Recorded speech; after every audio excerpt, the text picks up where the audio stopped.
the PCB, the VRM, the thermal solution, the aesthetic design, everything is defined by NVIDIA. And it's a fantastic part. Make no qualms about it. Of course, everything that we know about the Ti is based on that card. But this is then where we come in now and we say, what can we do to be able to kind of evolve things and take things even further? Yeah, well, we have one of the Founders cards right here. We're live now. This is the 1080 Ti Founders. It looks just the same as most of the other Founders except for the 1060. But it's actually, I think, an interesting segue into what's some of the cards that we have here with ASUS. Obviously, the Founders comes out earlier, so that's the one that everyone sees. It's NVIDIA's card. It's the NVIDIA reference design. Yeah, and we actually even produce a Founders. So for launch, we do release an ASUS Founders Edition card, which is pretty much the same exact thing. But long term, we shift away from producing the Founders Edition as one of our cards, and we will offer, at this point, 3 essential cards, and that's what we're going to be doing, covering all 3 of these cards. Yeah, and I think that's one of the things that most people actually don't know is that even though it's an ASUS Founders card, it's actually the straight NVIDIA card. And it only comes out for a little while, it's special edition in a sense, but then it lets you guys take over and start creating some really cool designs. Yeah, and that's actually, I think, one of the kind of the initial topics. So to kind of give a little bit of preface, we were going to be covering the Turbo card, we'll cover the Strix card, and our brand new Poseidon card. But pretty much for all intents and purposes, all these cards are very new because they've only been available for a short time, and the Poseidon's not even available yet. But non-reference is kind of one of these things that a lot of people don't necessarily always clearly understand. What's the context or what's kind of the reasoning behind non-reference? So for ASUS, for the longest time, really our kind of mandate when it comes to graphics card design and production is to make the card cooler, quieter, and faster, while also adding additional value adds. This could be maybe specialized features for like tuning. extra ports, like different ports than what comes on the Founders card. Sure, it could be display configuration, it could be PCB design, it could be thermal designs, it could be aesthetic designs, and for many of our cards, it's a combination of all these things kind of put together. Now, when you talk about non-reference design, there are kind of multiple levels. Some vendors decide to, let's say, maybe just change the PCB. They cost down. They actually don't necessarily, they don't use NVIDIA's reference design, which is very, very, very good, very reliable, very stable. They might go down to lower quality components to save cost, and they'll still offer you essentially a fairly comparable card. Right. That is still technically non-reference because it doesn't follow that guidance. But with ASUS, we're always trying to say, let's make it our own way, but take it to even a higher level of performance. Definitely. And so when you take a look at these ASUS cards, you're going to be taking a look at things that are improved, including the PCB, the VRM componentry, the production process, the thermal design, and even for me, I think for some of our cards, the aesthetic design, and then some supplemental features and functions, which we've never seen before on graphics cards, which is pretty cool. Awesome. Well, why don't we get into the first card we're going to talk about here? Get into more detail in the Turbo card. Yeah, so the Turbo right here is essentially what we have that is replacing the Founders Edition per se, right? And one of the kind of things that I love about this card is that even though it's a really slim designed card, is that this is a perfect kind of baseline to show you that you're already bringing ASUS quality to an entry-level card like this. And it's actually something that's present on all of our cards, which is actually our SMT production process, ASUS Auto Extreme. And this is something that's actually going to be on all the graphics cards that we talk about today. And this is something that probably a lot of users don't fundamentally think about, like how is the actual graphics card produced, right? On face value, a lot of people might actually think that it's fully engineered and it's gone through like a full manufacturing process. And that is the case, but a lot of people don't realize that there's actually still, in many production facilities and for other companies, they still hand place components. Right. There's actually people that go and place on capacitors, place on inductors, yeah, and I think we actually have pieces. I think we actually have a video of our process here that we can show you guys while we're talking about it. So it's called the Auto Extreme technology, and go ahead and continue. Sorry to interrupt there. Yeah, no problem. So Auto Extreme essentially is ASUS coined term for the entire kind of production and design process to fully automate this entire production of a graphics card. And what it is essentially is what's called SMT, surface mount technology, where we have robotic systems with precision alignment that essentially go in and place all these key components. And this is really important because ultimately, while humans are fantastic at designing a lot of things and doing a lot of things, we're just not as precise and as accurate and as consistently reliable as we can have with the highest performance automated production machinery out there. And that's what you're seeing here. Essentially, we go through full laser scanning of the card. We make sure that everything is precise and aligned and consistent. And there's a lot of subtle benefits to this as well, outside of course the accuracy and the precision in the machinery. I mean, does it make the card more reliable? For sure, because of course we can consistently output a card in a much better way each and every single time. And when you're talking about a really expensive graphics card like this, it's important. Kind of takes the human element out of it, so that there's less likelihood of mistakes. Right? Yep, correct. And especially when I think when you're making this type of investment, that's important. Some other cool aspects that you're going to have is that we significantly reduce and eliminate aspects of something that's called flux, which is part of the soldering process when you have to essentially put these components onto the card. This gives us a really clean card, which not only looks great and has this really nice, soft, clean, matte finish with minimal tactile elements on the back of the card, but actually it's also significantly environmentally friendlier. We have reduced close to about 40 to almost 50% of our chemical emissions through the production process by shifting over to this. Yeah, so it's a win-win. So it's more efficient, longer lasting design, and lowered our carbon footprint as well. So. Exactly. So all the way around, really users win. And to supplement also with this is something that we call ASUS Super Alloy Power. So that's actually, when you were looking at that footage, you saw all these kind of onboard components, things like the capacitors or the inductors or the power components. ASUS has something that we call Super Alloy Power, which is our initiative to put very high quality, high performing components on there. And for many enthusiasts, many gamers, they might not even understand what some of these components do. But what we want you to really understand is that when we're putting these components on there, we're carefully considering them to be able to ensure higher levels of reliability, better temperature tolerances, so that they mean that they'll perform at a higher level, even under, let's say, hotter scenarios. This is very similar, actually, like a power supply. If you take a look at like a gold or titanium class PSU compared to like a bronze PSU, the capacitors in that bronze PSU might be only rated up to like 75 degrees. But the ones in the gold or the titanium might be rated up to like 100 degrees. So even though they're the same spec, it's going to perform better as the temperature goes up. Exactly. That's important because like here, we're in California. Our summers, you know, can easily get sometimes into 100, 105, 110 degrees. You know, so you can imagine in different types of environments, having that class of components is important. Yeah, so why don't we talk about like the physical design? So we talked about the blower fan, but I mean, what kind of person would use this style of GPU? Yeah, so the Turbo has been designed, one, for a really price-aggressive price point, right? It's designed to be the lowest cost card that we have, but with that ASUS quality and slim profile design with a monochromatic color aesthetic. The monochromatic color aesthetic, I think, is really important because that means it's going to complement our why don't you show them like the front of that? So you got the white ASUS logo there, and that's even and it lights up, right? Yeah, that's correct. So yeah, like you said, it works really good with our prime boards. And you, of course, have some nice little subtle white accenting, and even actually there's a bit of metallic kind of flaking that's put into the shroud. It's subtle, but when you guys get to see it up close, it really gives this nice kind of like clean, smooth, shimmering effect. But it looks great with prime boards, which are white,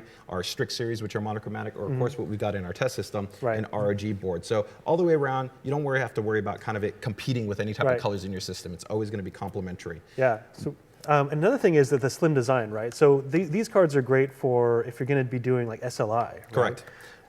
Because they're definitely slimmer than some of the other cards that we got out here. Yeah, when you talk about slot spacing kind of like in a system, it's important to sometimes have enough space for the card to be able to receive intake airflow so that it can exhaust outwards. And that's actually one of the key aspects with the Turbo card is that it is designed to be what's called a blower or an exhaust-based card. So this works well for the smallest, most compact like mini ITX, micro ITX gaming builds, or systems where you don't necessarily have a lot of intake airflow, so you want to make sure that the majority of the hot air from the GPU is directly exhausted out of it. And that's actually one of the key things that we're going to end up showing you guys is we're going to run through the process of testing these cards, showing you real-time temperature performance, clock speed performance, so you can see what happens when we go from a Turbo to a Strix to even to a Poseidon. Yeah, why don't we go ahead and get this installed and we'll start doing running some benchmarks on there, or just putting it through its paces with Unigine Heaven. Yeah, for sure. And before I pop it in here, I want to give you guys a little bit kind of a Tell us a little bit about this case that you put together, or the system you put together. It looks really nice. System. So with this being, of course, the GTX 1080 Ti, we wanted to have a pretty high-end system because nobody's going to build a low-end system for a class of GPU. Like this. So we've got BitPhoenix's high-performance Shogun chassis. It's beautiful. It's got this aluminum finish to it. It's got two side tempered glass panels. It's ASUS Aura certified. It's actually a first that I've ever seen where you have integrated SSD lighting, which is fully controllable. So we've got these nice A-Pacer SSDs in here, Panther series. So when everything's lit up, we'll have a nice little red fill underglow. So what does the Aura Sync mean, basically? Aura is actually ASUS's RGB initiative. So whenever you see the words Aura, you want to think RGB lighting control. So that's going to exist on partner products like BitPhoenix, as well as for LED lighting strips, like some the BitPhoenix lighting strips that I have inside there. And of course, on our range of motherboards or graphics cards or even peripherals. If you see that, essentially they can talk to each other and we can control the experience. So you get your keyboard, your peripherals, and all the internal components all doing the same color effects, or different. You can just set it up however you want. Maybe I want one zone to be red, and maybe I want another zone to be white. You know, you can divvy it up. You can change it up how you want. Cool. From a cooling perspective, we got tons of airflow in here. We've got BitPhoenix's Extreme Pro red LED-based fans. We've got a Maximus 9 Apex series. So this is traditionally kind of a benchtop overclocking-centric motherboard. Yeah, I like the Apex. I mean, it's great for overclocking, as you just mentioned, but I also like the look. I mean, it's one of our only boards that has kind of like that halo of light around all the edges. It looks really nice. It's got a really, really awesome level of kind of look and feel when it comes to those multiple RGB LED zones. 2 RGB headers that are also built onto the board, which we're using. The DIM.2 design, which was another total industry first, where we got vertically installed A-Pacer 480 gig NVMe-based SSDs in there, some A-Pacer Blade red LED memory just to kind of set off our whole red and black stylized aesthetic that we've got here, and then a closed-loop water cooling solution for our Core i7. So all the way around, pretty representative of a high-end gaming system. Yeah, definitely. So let's drop this guy in there. Alrighty. Yeah, and for people watching at home, this is one killer system. JJ was putting this together earlier. He's a bit modest. This thing is, you know, for a system that's using off-the-shelf parts and not modding, you know, not doing any extreme pipe bending, this thing just looks killer. It's almost, to me, like really exciting to see something that can be done so well just using off-the-shelf parts. Yeah. Which means that if you pay attention and you pick your RAM and your fans and all the parts, you know, have it really dialed in, it can look just incredible, as we're going to see once he hits the power button. And some people always, there's always a little bit of discussion regarding kind of power supply considerations. You don't see it because we've got this shroud covering kind of this bottom bay area, but we do have BitPhoenix's 850 watt Whisper power supply with some nice custom red cabling in there. But for this type of GPU and this type of comparable system, you don't need to go crazy in terms of the wattage. You know, NVIDIA is still making some very power efficient parts here. So in your consideration for these GPUs in general, if you're looking at 650, 750, 850 watt, you're totally fine. Go with a high quality solution like something that we're using here. Even with overclocking, you'll have some margin. But you know, of course, if you want to go even more, you can. But you know, everything we're going to be demonstrating with you, I think, is within a fairly reasonable envelope for the power. Definitely. So do we have any, I mean, you're checking the comments there, do we have anybody asking questions about what we've talked about so far, just the 1080 Ti's in general or the Turbo specifically? For sure. Actually, one thing I want to address is, you know, for the people at home watching, there's the blower cards. They're originally designed more for servers as well, with cards packed together. Obviously, they're great for SLI. But something to know, like with the most recent generation of ASUS motherboards, like JJ mentioned, you usually have 2 slots in between.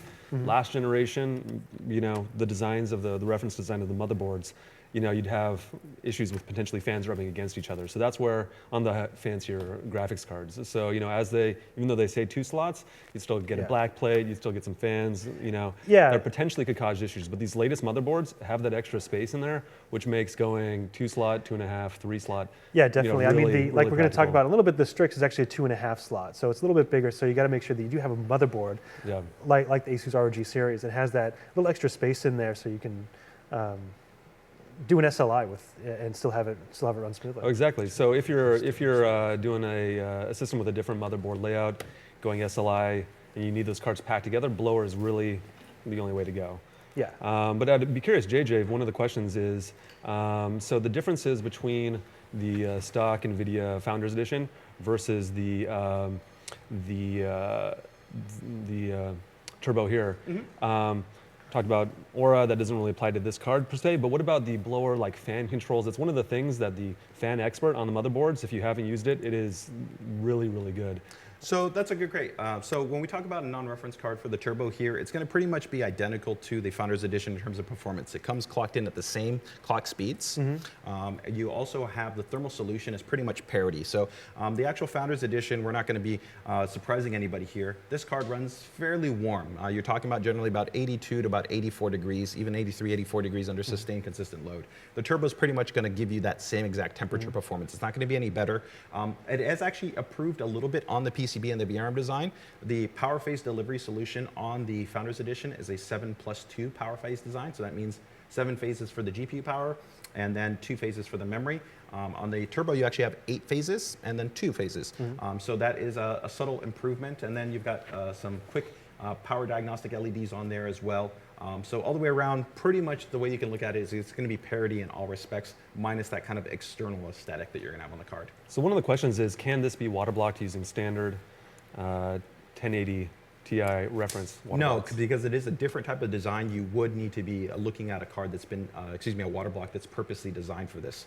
So you do definitely want to keep that in mind. And also going to your last point, in terms of the fan controls, the card is fully controllable, just like all of our GPUs with our GPU Tweak utility. So that's a free utility that we offer to the community that lets you make adjustment to the clock speeds. You can monitor all your voltages, fan speeds, clock speeds, memory speeds, all those different things. You can even do some system optimizations. It can check for firmware updates if we release them for the graphics cards, all kinds of that stuff. So you can get that from the support site, so support.asus.com. Yeah, and Right. it's actually not a small thing in terms of the fan control, because lower cards in the reference NVIDIA cards tend to get loud. I mean, they got one Yeah. fan, obviously one fan in a 2-slot design is a lot Yes, they go- louder. It they has go to work pretty a high lot harder RPM.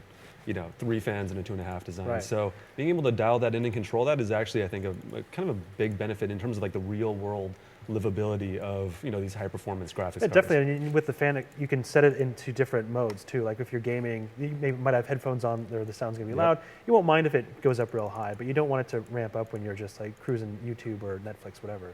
Exactly. So JJ, what are the settings here on the benchmark we're running right now? Yep, so I just gone ahead and finished synchronizing my red Aura. So Oh, okay, yeah, we got to looking set that up pretty- first, make sure it all looks good before we start running the benchmark. I like making sure my system looks good before I start doing my benchmarking. So now that I've got that set, this is a pretty straightforward foundation. We've got a fresh, clean Windows 10 installation, Windows 10 Creator Edition, so the latest release. So we're locked and loaded there. All the latest drivers, including the latest driver from NVIDIA in terms of the GeForce experience. So we're set on that regard. What we're going to be running is the Unigine 4 Heaven benchmark. So that's pretty much kind of the industry standard kind of general run through. It's very representative of game loads in terms of the temperature performance. So what we're going to do is we're going to launch GPU-Z. We could definitely log all the temperatures actually with GPU Tweak. And we actually even have GPU-Z embedded inside of GPU Tweak for some cool reference information. Nice. But we're going to use the standalone application just for general purposes of showing you the benchmark information in terms of the temperatures and the clock speeds. So we'll run that, leave that running in the background, launch Unigine. We'll check back to it in a couple minutes, and we'll see what the temperatures and the clock speeds are like. Now, the reason why we're doing this is it's important to understand that when you see a clock speed advertised for an NVIDIA GPU, there's the advertised clock speed, and then there's the load clock speed. And the reason why there's a difference is because as the card consumes more power and produces more heat, the dynamic overclocking nature of the GPU that's called GPU Boost from NVIDIA will change the speed of the card. Right. And So basically, it wants to give you the maximum performance available depending on the temperature. So as the temperature goes up, it might throttle back or change the clock speed a little bit just to make sure it doesn't overheat. Correct. Exactly. And if the temperature was lower, then of course it's going to attempt to try to ratchet up even more. And so what we want to show you guys is essentially is what performance looks like if we went from like Founders Edition or a turbo card to then the Strix, to then even to the Poseidon. And for the Poseidon, it'll be interesting because we'll be showing you guys both scenarios, air-based configuration and the water-cooled configuration. Okay. Sweet. And if anyone's joining us right now, we are live from Newegg Studios, streaming with the new ASUS 1080 Ti graphics cards. Yep, the whole series. The whole series, testing out the Turbo, the Strix, and the new Poseidon, which you may notice if you're looking at the stream, it's got some water block fittings on there. So it is, yes, the Poseidon, air and water cooled. Yep. But we'll be testing that out in a little bit. Also, feel free to ask questions. So if you got any questions, shout it out. I will be asking the questions to the guys from ASUS. And also, after this stream at 3 o'clock Pacific time, join us again with ASUS, where we'll be doing some more demos and builds. That will be on the Newegg channel. So that is their YouTube Newegg channel and Facebook. So remember to subscribe to everyone. And shout out your questions. Definitely. So we've got the Unigine Heaven running right here. Yep. Now, one thing we were talking about clock speed. Oh, max settings, just for anybody that's rendering. It's full, highest resolution, 2560, 1440, tessellation, ultra, all that stuff. Right. So nothing's been reduced. So what kind of frame rate are we getting? Can we just let them know just to give an I should idea? check right now. I mean, it's got G-Sync, so it doesn't really matter. But right now, we're at 120 frames a second. Okay, well, that's pretty good for max settings in Unigine Valley. And I remember we were talking about base clock before, or the clock speed. And basically, the base clock for the turbo is 1480 megahertz, and the boost clock 1582. So now, what does that mean in terms of like the reading that we're getting on here? Because this reads out the current Correct. clock speed. So that's representative of actually the clock speed as the card is actually working. Okay. So that's the thing that you'll always kind of vary is that when you see over the written box clocks, the way that NVIDIA has kind of defined it is that base clock is always kind of the 100% guarantee. Right. Is that the card, even when it throttles, will always ensure that you get that level of guaranteed working performance. Right. So that's the reason why, regardless, when you buy GTX 1080 Ti, you're still going to get amazing performance. It doesn't much matter, even if the card is coming down to its absolute base clock. But the question is, how much more could we get? You know, Right. and as you increase the clock frequencies, you know, sometimes you're talking 2, 3, 4 frames. You know, depending on the resolutions and the experiences that you're trying to enable. As you keep stacking some of these, as you go up and up the GPU stack, that's just a little bit better of an image quality experience that you're getting. But when we move back to the turbo, as it's kind of running through these, some of the other points that we do want to talk about of how the card differs in terms of improving that non-reference design experience are some cool elements like the actual fan design that we have here. This is actually using a specialized fan that we implemented that has dual ball bearing design. So the ball bearings help to extend the overall rotating lifespan of that fan. And there's also an IPX5 the power delivery solution on here, as I noted, is an 8+2 compared to a 7+2, but we're also using something that's called IR power stages on there. A lot of users kind of in these higher end cards worry about certain kind of these VRM components getting really, really, really hot. Now with a blower deck design, it's kind of really passing a lot of that airflow across the card to help to keep it cool. But one of the really awesome things about something that's called an IR power stage is it combines something that's called the MOSFET and the driver together. And these actually are very, very, very efficient, and they have very high tolerances. So that's another way that even though we've got a card that isn't running as cool as something like as a Strix or a Poseidon, we're still getting really, really good operating efficiency and long-term durability because of those improved power components. Right. Actually, one thing that I just remember that we forgot to mention is that, because we're talking about kind of who the turbo card is for, and it actually works really great in small cases or cases with limited airflow because of that blower design. Yeah. So if you're making like, even like a, you know, mini ITX build, you know, you could, if you could fit that in the case, you know, it would work really well and still stay very cool, as opposed to like a card that would require more kind of general airflow in the case. Right? Yeah, no, for 100%. And actually, you know, this is actually going to fit no problem. I mean, almost every high-performance mini ITX chassis on the market is designed to fit a Founders card, so a turbo fits actually no problems in that regard. And even in those small compact spaces, the other cool thing is that that fan that we talked about has an IP5 5X rating on there. Now, it's different than the wing blade fans that we have that we'll talk about on our higher-end cards, but that's important because that helps to minimize, essentially, dust, debris, and dander from affecting the long-term performance. So that working in conjunction with the dual ball bearing really helps to ensure that even in kind of those tightest scenarios, you know, you're going to have it underneath your desk, you're going to have it, you know, in different spaces, you're still going to get long-term reliable operation. There are also certain ITX cases that actually, you'll have to look at the case, but will have one grill area for the air intake. And that's designed for the Founders Edition, where you have... Because the blowers are going to be facing out. Exactly. So it blows, air comes in here, or in here, and blows out this direction. So make sure, because, you know, with your case, look at it before you go to a triple fan design. You know, you actually need that exhaust. Otherwise, some of the ITX cases out there, they're not going to perform as well as a blower design using even a fancier graphics card. Yep, yeah. There's always a lot of considerations to airflow. What kind of results are we getting here? We're still probably need to let it finish kind of settling, but it's actually pretty much reached already its limit, and it would reach its limit a little bit more quickly on this card than we would have on some of the other cards because there's less cooling performance. So right now we're pretty much staying consistent at 911, so 19 and 11, so 1.9 gigahertz effectively, right, in terms of our clock speed, so 1911, and then for the actual temperature, we're pretty much fluctuating between 83 to 84, so that puts it bang right on essentially where a Founders Edition card would be. So this is very representative of, like I said, if you just dropped in the Founders, we would see the same temperature performance, and this is pretty much what you're going to be seeing on your end if you were running the same type of card configuration. Still outstanding performance, because like we talked about right now, I'm 120 frames a second, and we're running at those speeds. But the great thing is that from here, it's only going to get better. Right.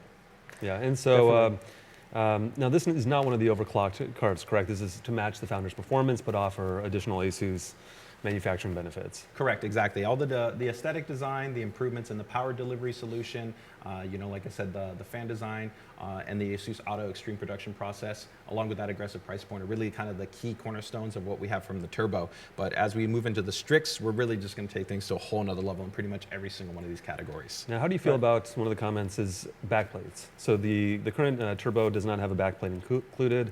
What was the thought behind that? So that's just a part of a cost consideration. Also, depending on how you design the backplate, you have to be very intelligent. Some people assume that a backplate is there for dissipation. It's not. Sometimes it can be designed incorrectly and it actually can increase heat for the graphics card. So when we look at backplate, we take a look at it, try to look at it from all levels. Are we looking at aesthetics? Are we looking at improved rigidity? There's something that's called torsion, so that if you add essentially a bracing mechanism, which a backplate can be, that actually minimizes torsion so the card isn't kind of flexing. Yeah. It helps to maintain more rigidity, so it's straighter. So there's a lot of kind of different ways to look at it. For us, we don't add a backplate to this, but we have worked with third-party guys to be able to offer essentially backplate support. So if you want to get one printed off, you could slap it on there and you'd be good to go. So I think I'm going to go ahead and cut it off. Yeah. We'll take a look at the same temps and the clock speeds that I talked about Right. already before we switch it over into the Strix. Right. So let me just quit out here of Unigine. And one note that some people want to ask y'all too that we did note is that the inductors that we're also using are what's called the chokes. These are fully molded. Now, what is the inductor here? Like, I don't know if I'm not quite as technical as you are on this stuff, so why don't you explain for me and the audience like kind of what that is? So this gets back to the power delivery for the card. So you usually have capacitors on a graphics card. You have your inductor, or it's called your choke, and then you have your MOSFET in your driver, unless you have something like we have a power stage. Okay. These combined essentially together to be essentially the power delivery for the graphics card. Okay. Now the reason why the inductor gets talked about is because there's something that's called coil whine for graphics cards. Right. It's a common, entirely normal thing, but ASUS was really the first to unilaterally use fully molded inductors on our graphics cards. And what that meant is that we actually sealed internally the inside of the inductor so that you wouldn't have sound resonance, or you would minimize this. And so while we can't guarantee that every card is going to be free of coil whine, what we can do is try to produce an inductor that has more tolerance to help to minimize or even entirely eliminate this. And I can tell you that it's actually more susceptible at very high frame rates. So Dave, for instance, right now, there's no coil whine coming from the card even when I was at 130 frames a second. Now, that could vary. You could get a card and it might have a little bit, but it is something that we've tried to consciously look at in these cards. Okay. Well, yeah, I mean, I don't know if the results are, I mean, they're going to be pretty similar to a Founders card, right? Yep. So I don't know if we needed to go totally in depth into them. And it looks like we're getting close to a half hour into our stream. So I think we should probably move on to talking about the Strix card if we're cool with that. We do have some results here. Yeah, I'm just going to show just the quick temperature number, that's it. And so we can see right there that that's pretty much the same number. I just bring up the log file, and you can see we've got 83 degrees that it was running there consistently. So no change really from what I reported to you guys there in that respect, right? And then if we look at the clock speeds, pretty much what we were talking about as well. So let's go ahead and move on over to the Strix card. Yeah, so we got the Strix here, and I mean, first off, just if you compare it aesthetically, it's a much more aggressive look. And this is the OC version, so it is overclocked. And now you mentioned the different fan design. What's this fan design called again? So that is an impeller-based fan design. Okay, so, as opposed to the blower fan of the turbo. Correct. And essentially, when you have an impeller design, it means that essentially you've got kind of this angle that exists to the fan blade to essentially create a more downward force. So these are static pressure optimized fans. These are patent pending. We designed these, they call our wing blade fans. So they're designed for optimized static pressure, so give us more airflow for our big heatsink assembly underneath there. They also feature an IPX5 rating, so that's to help to minimize and reduce any type of dust issues. Hand this over to you. We can actually I can bring up a graphic here and give people a closer look at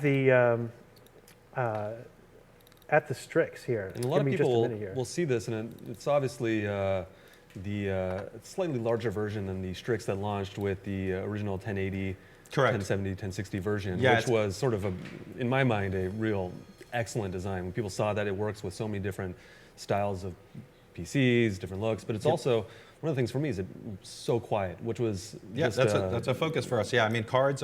We actually did a huge, extensive polling a couple of years back in partnership with a couple of different community groups, and we polled users on everything from aesthetics, temperatures, card design. What are they most interested in? Actually, cooling and the acoustics were the biggest ones, and acoustics actually even beat out cooling. Users cared more about quieter operation than cooling, but they still wanted that. And so that followed with our mandate of making always cooler, quieter, and faster. And so that's the reason why we have this type of design. So there's a lot of really special elements, though, we've got in this card. So let's first kind of tackle it from that outward aesthetic perspective. So we've got a beautiful, clean, monochromatic stylized aesthetic, right? So you can see here from so that matches the ROG boards and the Strix boards, of course. Correct, yeah. So all the way around, you can put this with a white theme build, the monochromatic color on the Strix or on the RGs, and they're going to perfectly complement that. Now, the next level, of course, of what we have from an aesthetic focus is going to be 3 zones of lighting that are on this card. Now, first and foremost, if you don't want the lighting, turn it off. The card will look beautiful like that. I really actually like adding a layer of lighting to my system. It adds like a nice kind of accent or ambience to it. And so we have 3 different zones for RGB lighting on the card. So one here on the direct front of the graphics card.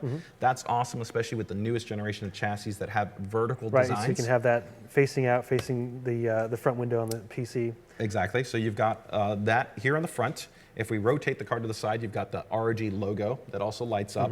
And then when you go to this beautiful, clean aluminum backplate on the back of the card, you also have the ROG eye. So 3 distinct zones that we have in terms of RGB lighting.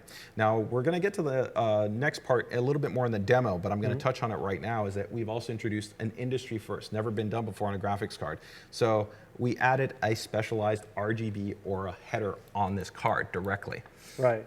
And I've got the graphic up here if people want to see. I mean, this is the exploded view, so it's without the shroud on there, but you can see this red plug here. And there's also a couple of fan cables as well. Now, is that a 12-volt 4-pin? Yeah, so this is just like on our motherboard. So you can go ahead and, if you wanted to, connect that to compatible chassis, or like here you can see I've got my LED strip. I can just go ahead and run the cable to the LED strip, and bam, I can go ahead and have synchronized control. So while I've built a modern system right here, one of the things you find that's most common, a lot of users that might have a system from 2, 3, 4 even years ago actually are the most common upgrade that they'll make outside of maybe something like basic like an SSD is their actual graphics card. Right. So this is a way of allowing them to have some flexibility of introducing the Aura RGB experience that we've enabled on our latest motherboards, but on the graphics card. So one thing I found, like the graphics card, you can put a new graphics card, a brand new modern one, in a motherboard that's 4 years old. Yep, totally. But if you have a system that's old, like you want to upgrade your memory, like it's all DDR4 now, so it's really difficult to do. So graphics card is one of the best upgrades to do for an older system like that. And going back to the lights, from a personal opinion, I think ASUS just knocked it out of the park with sort of the aesthetics on the LEDs. And for me, that's actually a big deal because when we talk about RGBs, we talk about sort of the unicorn light bright thing that people get.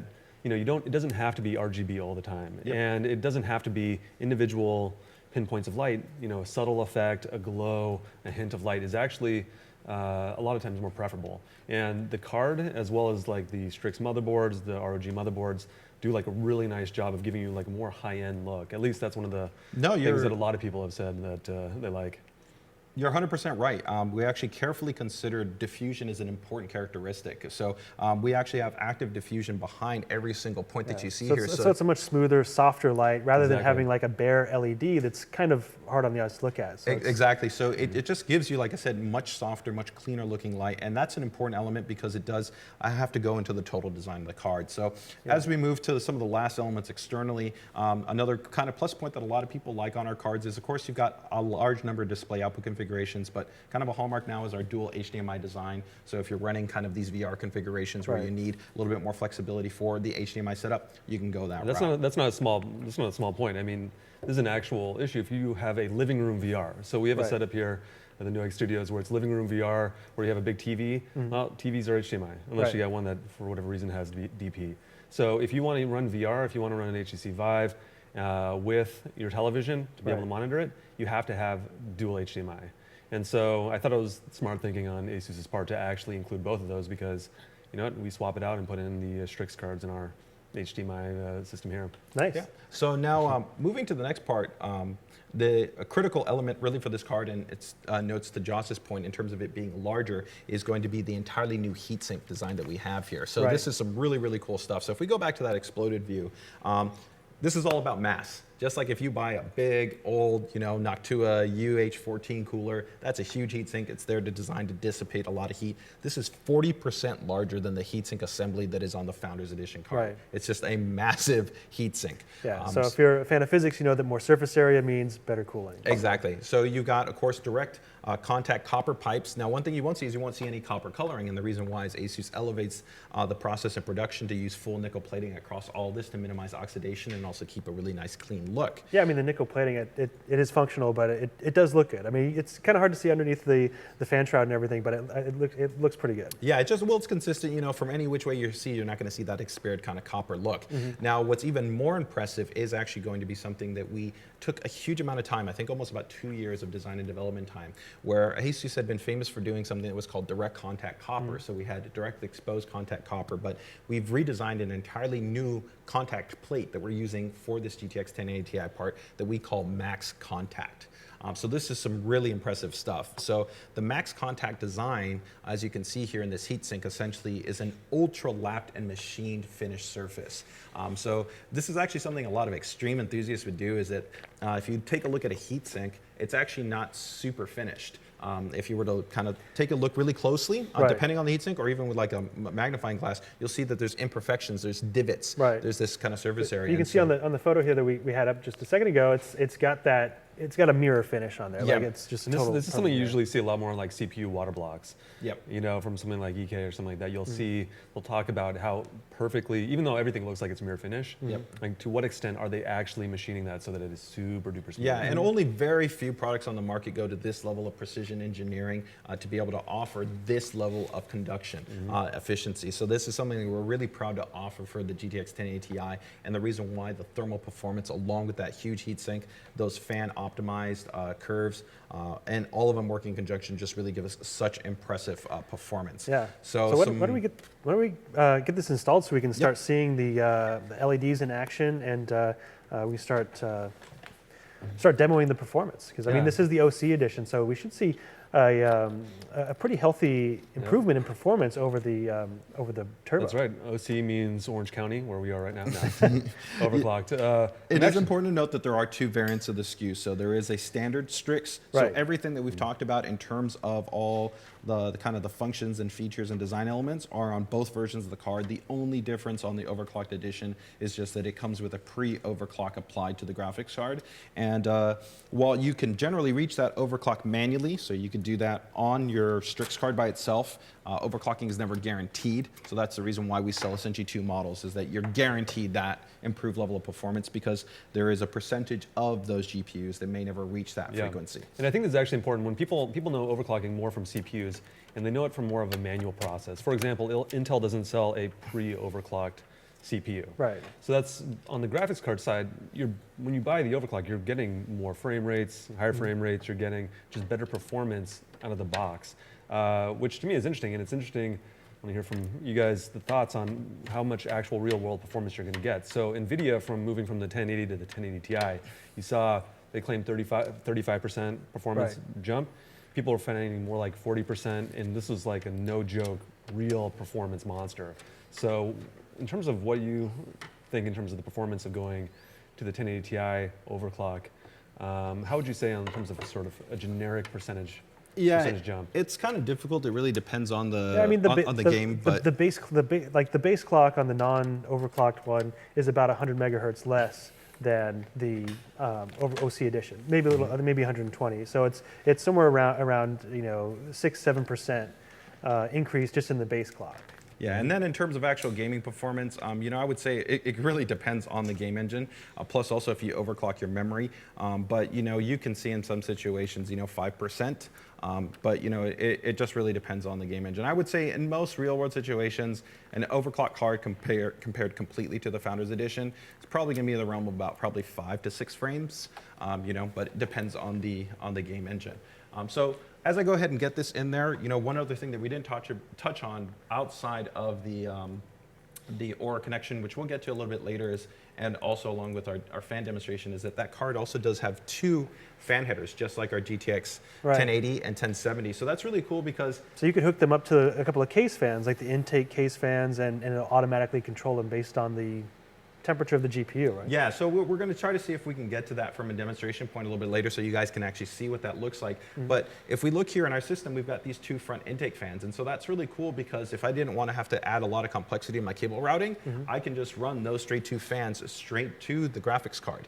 And the other cool part is that those fans are now ramping directly to the GPU temperature. But this actually card features our new generation already, even though we just released this Fan Connect technology, Fan Connect version 2.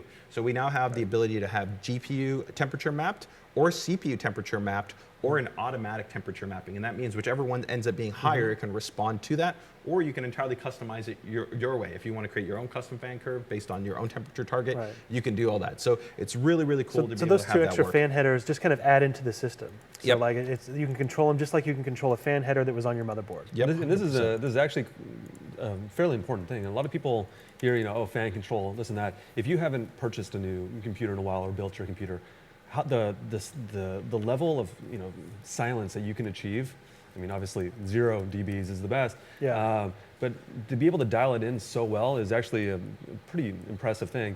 Also, motherboards, obviously ASUS has a lot of fan headers, but a lot of these cases, once you're stepping up into the big cases, you can have a 360 radiator, you can have it in push-pull, so you'll have 6 fans on there. Just on the radiator. Just on the radiator, not including exhaust, not including other places. So having additional fan headers on a graphics card is pretty awesome. But as we were talking about last time, JJ, you can now, through your motherboard, as long as it's an ASUS motherboard with an ASUS graphics card, control other fans that are not hooked up to the graphics card to ramp up and down based on the GPU temperature. Yep, you can do that. So this is essentially just that way of, we talked about not every user can upgrade their motherboard, but this way they can get that type of class of technology on our graphics cards, is have those fans respond to the GPU temperature. So while the system is booting up here, I want to kind of go back to touching on some of those design element points. So, power delivery design, significantly improved here from the Founders Edition. We've got the 10-phase for the GPU, 2-phase for the memory compared to that 7+2 phase that we had on the Founders Edition part. It's featuring those IR power stages, which are super high performance.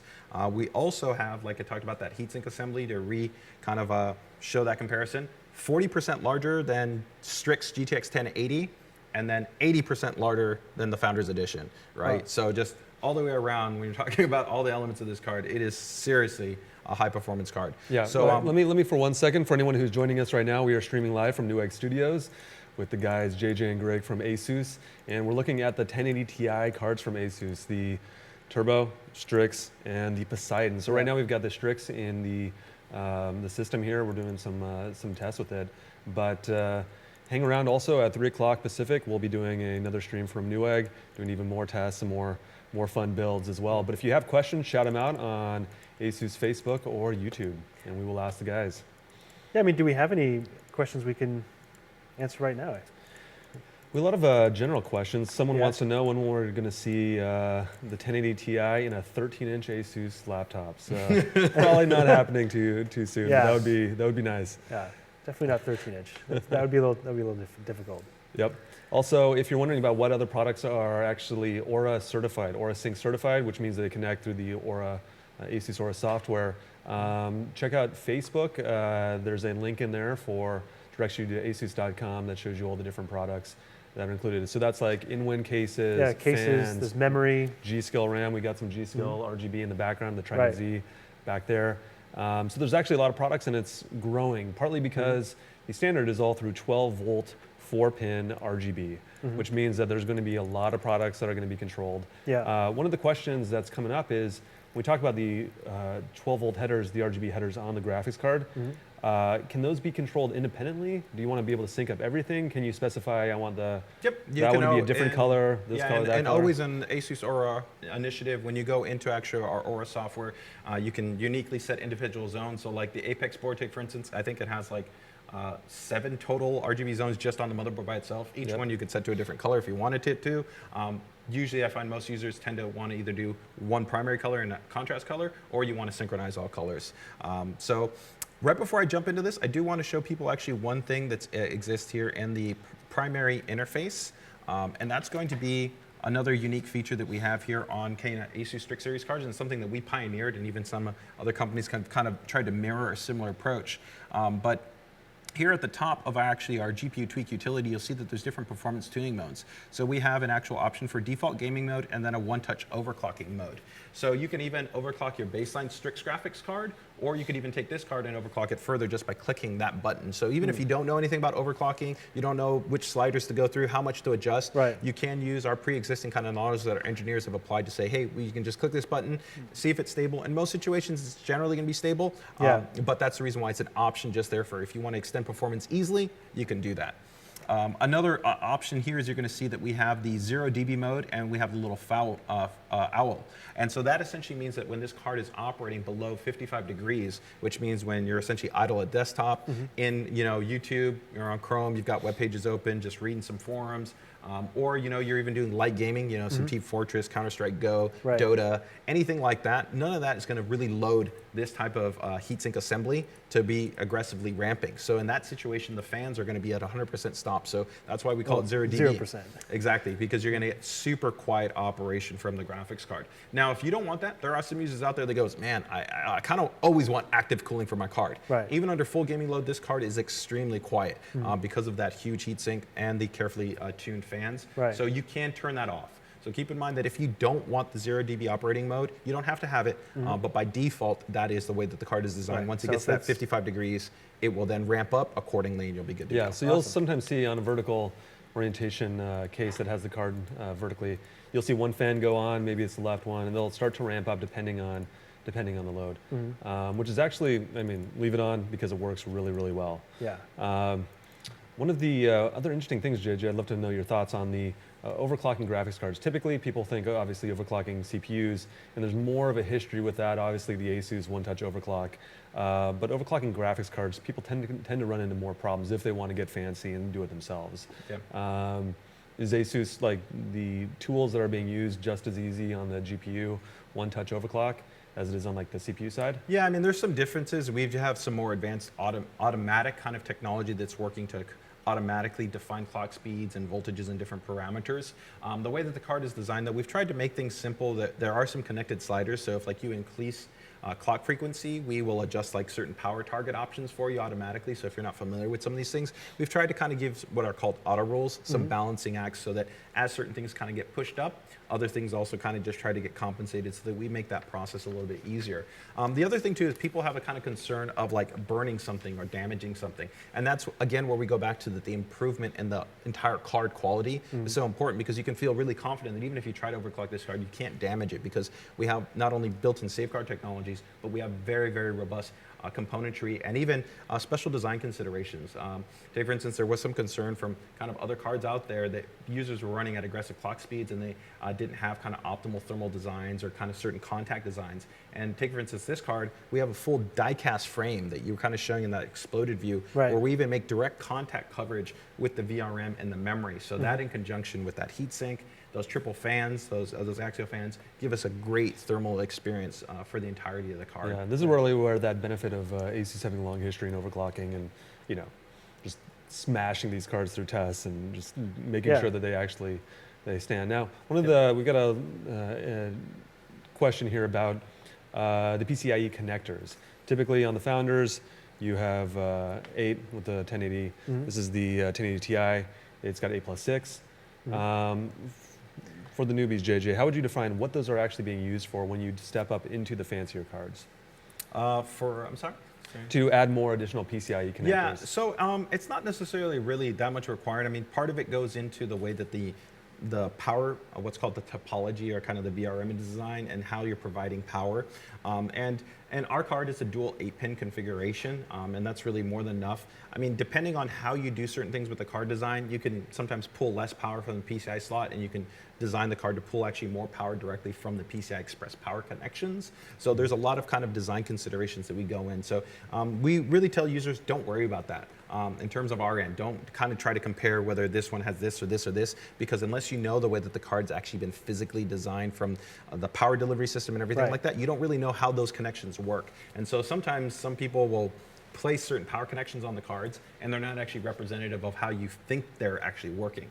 What's more important is the total design of the card. So from here, we have tried to just maximize all aspects so that you get a solid and reliable solution. Right. Sure. So now we're running Unigine Heaven again on the Strix 1080 Ti OC edition. So what kind of, it's been going for a couple minutes now. What kind of temperatures are we seeing, and what's the clock speed at? So right now, if we take a quick look, we were just at 14 frames a second, and our graphics speed right now is pegged at 1999, so essentially just about 2 gigahertz Why don't we, in terms of that. Swing that to the audience so they can see what you're looking at. Yeah, we'll actually show the log file because the actual numbers are too small to show. And then from there, in terms of the temperatures, we're just probably a little bit underneath about 70 degrees. So we're about 66, about 67 degrees Celsius. Okay, so that's a lot cooler than it's than almost the turbo. almost 20 degrees. Yeah, Yeah, I mean, and it's also almost double the frame rate. Yeah, right? well, it depends because we, the I guess it depends Unigine varies on the exact exactly. scene that it had. But. Exactly, but definitely it's a significant drop, right? When we consider one that the clock frequency already here is running what the Founders Edition Turbo was pegging at about 911 megahertz, right? So we're effectively about 90 megahertz faster already in terms of the actual GPU, right? And on top of running actually 90 megahertz faster, we're also running quieter, and we're also running significantly cooler. Yeah. So that really meets that criteria of what we always talk about and wanting to have a cooler, quieter, and faster graphics card. Plus, it looks awesome. Yeah. It's got fan headers fan connections for fans, and then the RGB lighting. It just kind of shows you that you don't really lose in any regard when you move over from that turbo or the Founders Edition. And because it's running at such a low, about 20 degrees less than a turbo, I mean, there's a lot of room to overclock this. I mean, you could push it if you wanted to do a custom overclock, or even the one-touch overclock. You could push it up a little higher. Temperatures would go up, but we'd probably get a little bit more performance. That's a good question. How much potential performance is left within the OC Edition for you to? Yeah, that's actually a great question, and we're not here to tell you that the OC experience actually will be exponentially better. There's no way to guarantee that. Every card has what's called like the silicon lottery. It means that there's no guarantee within the GPU frequency. That's the benefit of the OC Edition model, is that we guarantee that because we've actually sorted and tested that GPU specific to have that. Yeah, I mean the base clock, just to mention that, like you're guaranteed to get at least 1594 megahertz. Yep. And in the boost mode, 1708 megahertz. So right now in this situation, we're beating that by over 200 megahertz. Yeah, which is if you think about that from that baseline, that's a significant actually increase in GPU frequencies. Yeah, I mean that's over 10%. Yeah, so I would say that it's probably still reasonable to probably see another maybe 60 to 100 megahertz as possible on the GPU, but that's in that area of no guarantee, right?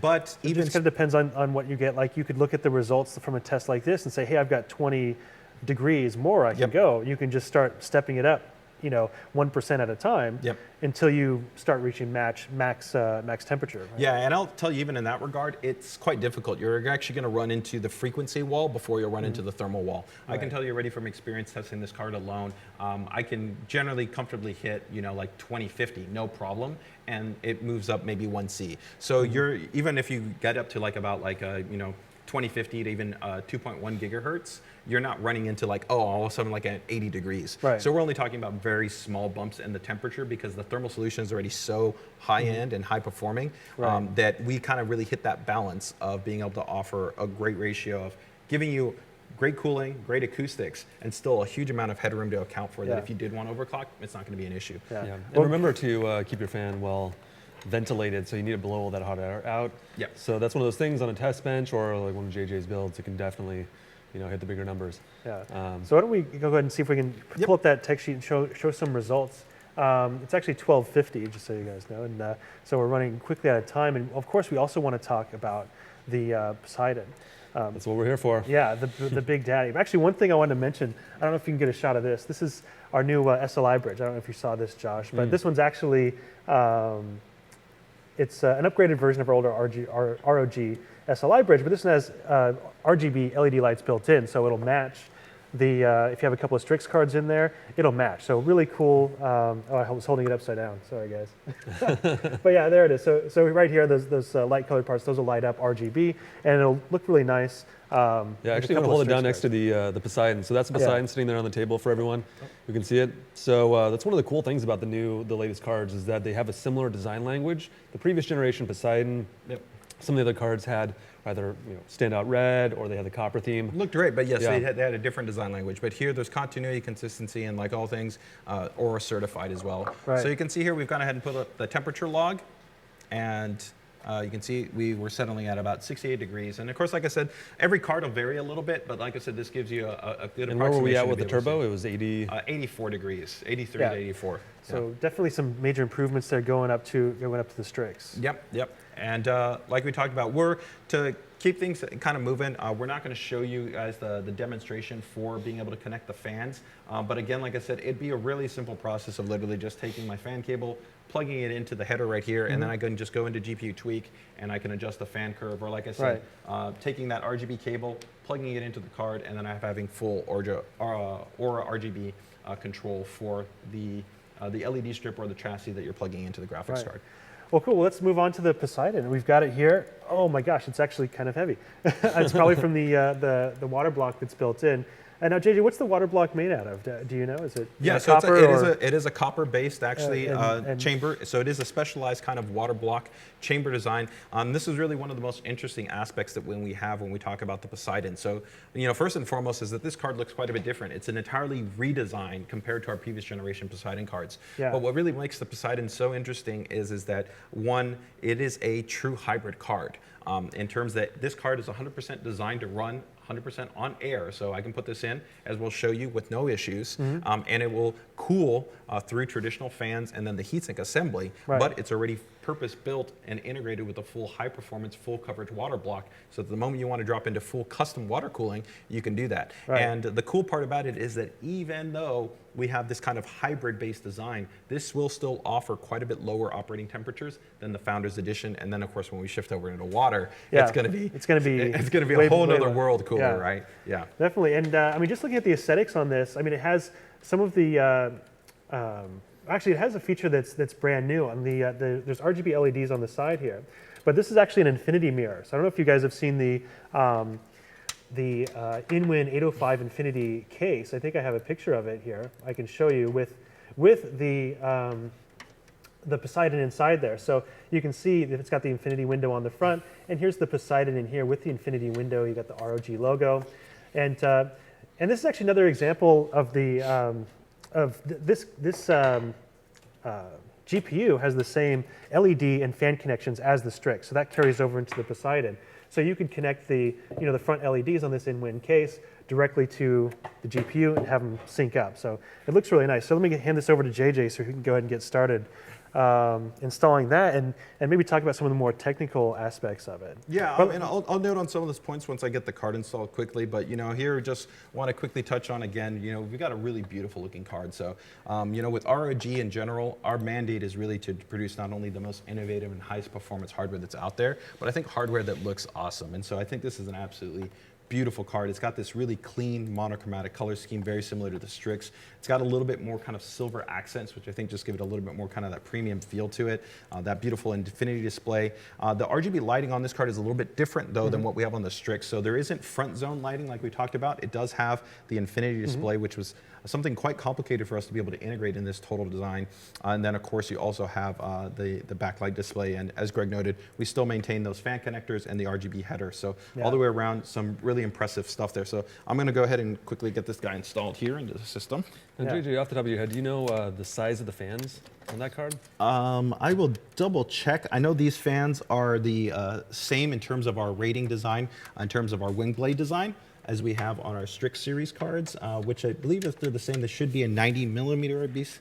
Well, I think those ones are a little bit bigger. I mean, we've got 3 on the. That's what I was going to say. It looked like there, maybe those were 100. Let's see. Yeah. These are 90. Those must be 100. I don't think they're quite as big as 120. Yeah. One of the interesting things, so from the Matrix card from last year, or the 980 Ti ASUS Matrix. Yeah. There's a twin fan design. Right. And that thing, think going from 3 to 2. Yeah, the Matrix was kind of like the ultimate. Well, it was the same as our previous Poseidon. The Matrix series is an entirely different type of card design. Yeah. But our previous Poseidon cards have always been 2 fan-based solutions, as compared to the Strix fans, which are triple fan. But when we approach overall design, the number of fans really are important, but they kind of really vary, because in previous generations also, if we go to our previous very high-end DirectCU triple slot cards, those were actually also dual fan design. So what we try to do is that for every generation of card, we try to look at what the thermal solution will allow for in terms of relation to the GPU, the size of the GPU, the surface area, and kind of try to figure out what combination of heatsink to number of fans to everything else ultimately Right. gives us that mandate of the cooler, quieter, and faster. Yeah, Right? and Sure. if anybody wants to check out the last version of the Poseidon, it's the 980 Ti edition. I've got a graphic up here if they want to see what it looks like. And you can really compare the difference, like how it's changed in one generation. So that's the old one. And So, the such a difference. Yeah. And then the new one, actually there's a couple other photos here. You can kind of see how, like the design of the, where the water connections are and all that. And that's an important point because we tried to take feedback, and while the old card could definitely be SLI'd without any issues, we did try to make that overall a more streamlined process. So you'll see that here now we have the vertical base inlets for that standardized. So you can connect them right G1 next to quarter. each other. Exactly. So it makes anybody that's doing hardline tubing or just using link throughs or anything like that, just makes that process overall more straightforward. Yeah, and if you can compare that old one to the new one I've got here, I mean, it's definitely it's a huge leap in design change, and I think it's much more functional, and it looks a lot nicer than the old one with the monochrome design. So that way you get the RGB LEDs. You can change it whatever color you want to kind of match your setup. And one thing I found with the previous generation cards, I haven't tested out this new one, is that the dual fan design actually stays really quiet. Like you think that maybe it'd be a little bit louder, but it still is. Yeah, the bigger fans, they can move more air while moving slower, right? Yeah. Now, was the previous version a 2-slot design, and the new one looks like it's 2 and a Yeah, this is two still a and little bit change? larger. Yeah, exactly, and that's partially to also compensate for the infinity display. But this goes back again to even like I said, the high performance direct CU triple slot two fan designs that we have, where we always want to maintain that mandate of the cooler and quieter. So you're still going to have significantly quieter operation than the reference or the Founders Edition, and still cooler operation. So yeah, even though we've shifted to that type of design, still a great experience overall. Now, someone's commenting, is that a new ROG CPU cooler inside? No, that's just actually, all our RG systems, motherboards, and even the Poseidon actually comes with this really extensive sticker kit. Yeah. Yeah, so actually, I think I I don't see can enough grab stickers one on really. people's cars, to be honest. But these are actually some pretty nice premium stickers. We actually had a lot of feedback from users that, a lot of our passionate ROG user base really love the ROG kind of design aesthetic and the logo, and so they wanted kind of some flexibility to be able to like throw it on all kinds of different stuff. So we include a kind of a full kit here. So this comes with, I don't know if it comes with all of the ROG motherboard or graphics cards. ROG motherboards and the Poseidon graphics card. And the Poseidon graphics card. So I just grabbed this from the Poseidon box. So these are stickers. So if you look at the CPU cooler JJ, just threw on an ROG sticker on there to add some little more ROG flair. A little bit more ROG flair, exactly, just to give it a little something. And so for people that are joining us, we are live at the Newegg Studios talking about a lot of fun new ASUS graphics cards, the 1080 Ti's, the Poseidon, which is air and liquid, the Strix, as well as the Turbo. One quick note I did want to make before we fully move all into the Poseidon here. One last important note on the Strix card is that while we're going to definitely be focusing on the hybrid nature of the Poseidon having integrated water cooling support, we have worked extensively. The Strix is pretty much probably the most openly accepted graphics card on the market for custom water blocks. So you can get full custom water blocks from EK, from Thermaltake, from Fantex, from Bits Power. So if you do even want to still take all the hardware design benefits of the Strix card, like the PCB, the VRM, all that great stuff, the integrated fan connect and the RGB headers, but still put on your own custom water block, then that is still 100% supported on that card. And that's, I think, a very valuable point because unlike, let's say, the Turbo, right now, I don't believe there is a current water block that's available for the Turbo, whereas you can, like I said, we have multiple vendors. You can get the Strix, like the non-OC edition, put it underwater, and you can get a huge amount of performance out of that. Exactly, but still get all the benefits of the hardware design that we've put into the card. Yeah, that would be an interesting comparison, to the Poseidon compared to like a Strix OC with a custom water block. That would be, wonder which one would perform better if there would be similar. Yeah, so we've actually done a lot of tests in that, and so some users have that question of like, if you had like a full just normal standard water block, what's really the benefit? We've actually found in our thermal analysis that the performance is very close, generally within 1 to 2C, maybe 3C, so it's a very tight tolerance, so you're not really getting a a thermal benefit, but you might have an aesthetic difference.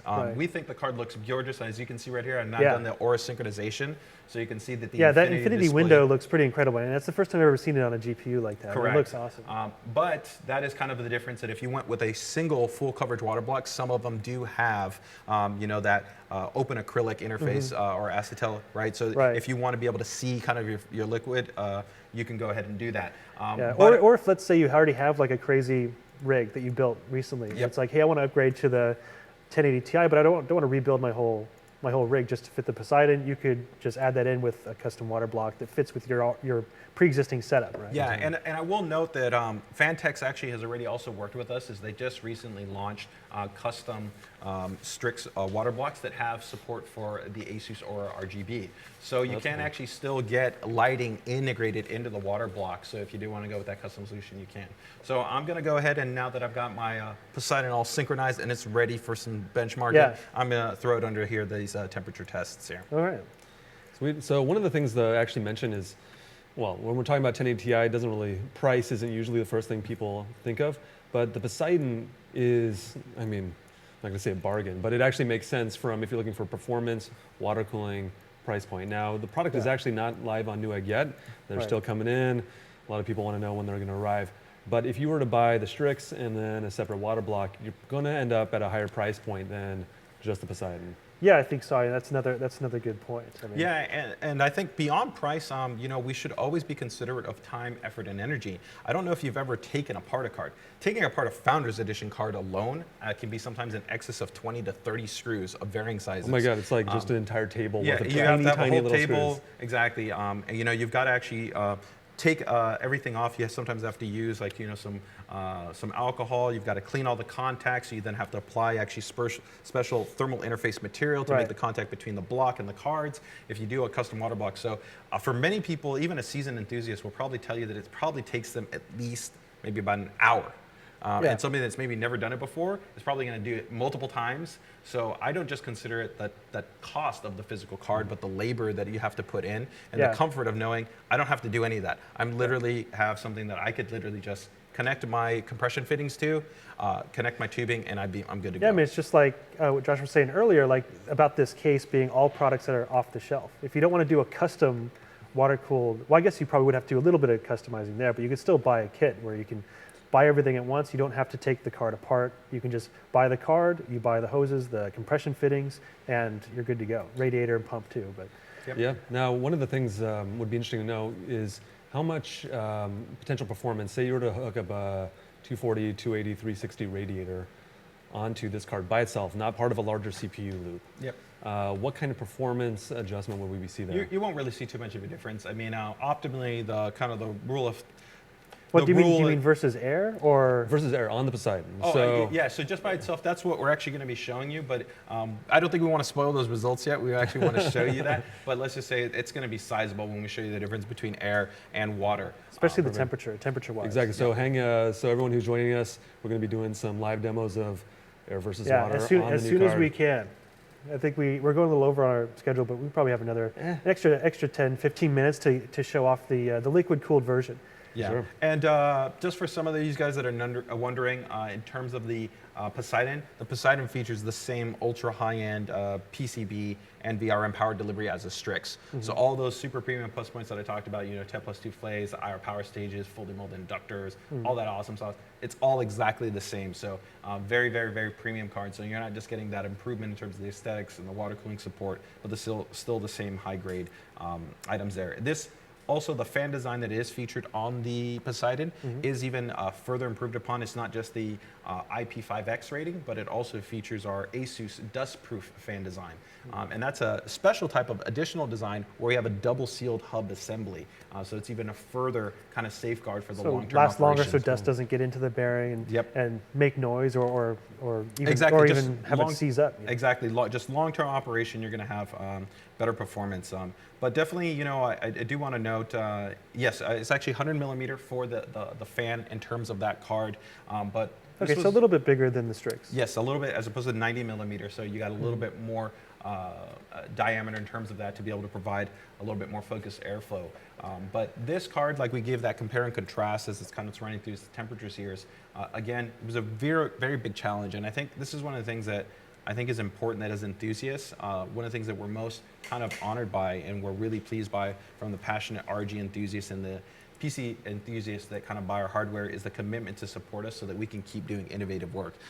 This, like I said, this heatsink design and this combined solution was over 2 years of effort. Right. And so supporting companies like us really helps us to kind of continue to do these really awesome things that users come to us and say, hey, we want to see this level of functionality. Right. We want to see this feature. We want to see this function built onto the products. Now, does this card have the same functionality as the Strix in that like the one-touch overclocking? Yes. And the GPU boost features? Yep, right? all those are exactly the same, so you still have the same options available to you in the GPU Tweak software, and even that 0 dB operating mode, this card also still does maintain the 0 dB operating mode. So even though from an air perspective, it's gonna run a little bit hotter than the Strix card, it's still gonna run much cooler than the Founders Edition or the Turbo card, so that we can still offer you that 0 dB operating mode. Okay, so yeah, what kind of results are we getting now? What temperature are we at? So right now, it looks like our GPU clock speed is just a little over 2 gigahertz. So we're at 2025.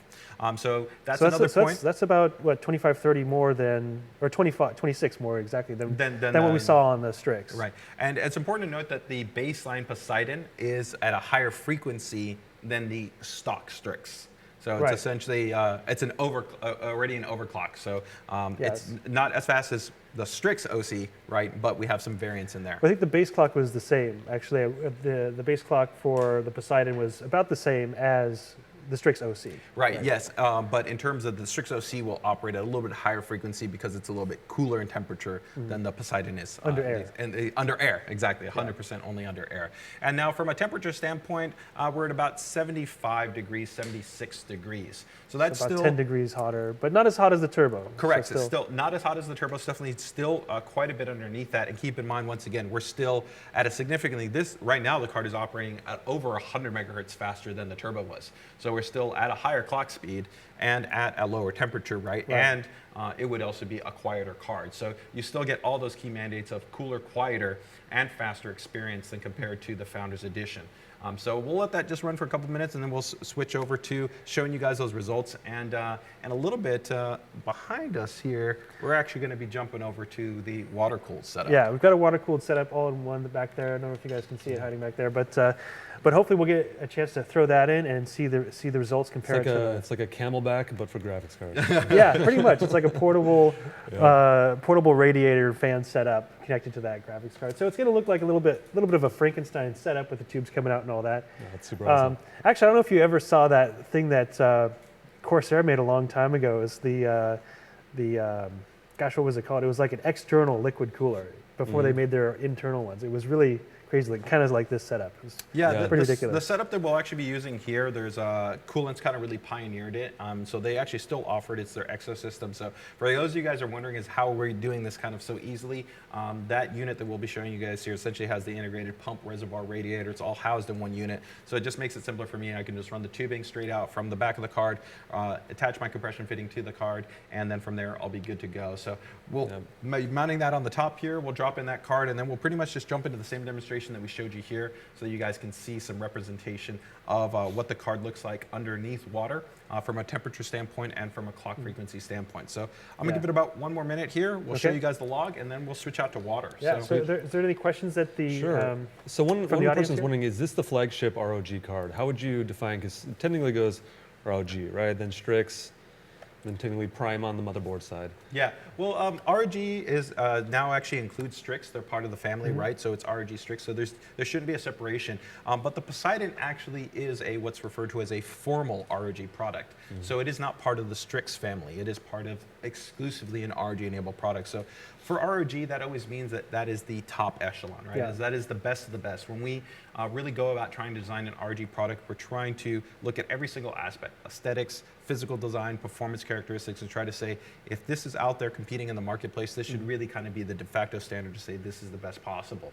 And that was definitely hard to do, because the Strix is, as right now, even if you take a look at sites like Tech Power Up, it is setting the bar against every other GTX 1080i part that's been reviewed. It is the coolest card, it's been the quietest card, and it's had an amazing experience. So that's why we use the foundation of like the PCB, the VRM, and the board design.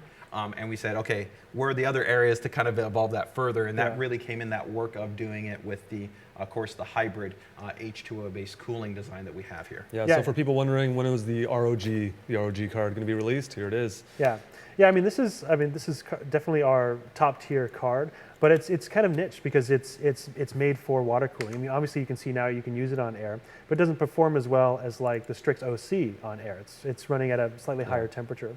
But it's so still within the it's still within the normal operating range, which I think it seems like for most users, I don't know if you'd agree with this, JJ, most users, the difference between the Strix OC and the Poseidon, they're going to have a similar experience without actually hitting the point of thermal throttling. Yeah, correct. So here we can see I've just gone ahead and opened up my temperatures, and we can see that we're at about 77 that it's stabilized at. And in my previous testing, that's about right. Every card, actually, there's variance. There is a subtle GPU variance between every card. So actually, you might get some cards that might even run a little bit cooler than this. You could get ones that are running closer to like 76, 75, even 74 degrees. It varies. That is normal between every single card. They're not going to be exactly identical. But that gives you an idea that it's still quite a bit cooler than the Founders Edition. And like I said, operating at the faster frequency. So now I'm going to go ahead and shut this down, and let me get the Poseidon ready for some full water flowing. So are you going to need a hand with that, or do you think you can do it by yourself? I think I will need your hand in a moment, Greg. So give me a second to shut this system down here. So yeah, go ahead and shut that down, and then yeah, we can go back to the audience. I mean, if anybody has any other questions, maybe. So there's some questions. Release date for the 1080 Ti Poseidon. Well, that's going to be. I'd say we're probably within about the next 7 to 14 days. It should be available online. Here at Newegg, we're at the Newegg Studios. We talked to some guys here earlier. They're on the way. They're just getting skewed up. So pretty soon, keep an eye out. We have links for all the cards in the videos or the landing page on unlocked.newegg.com.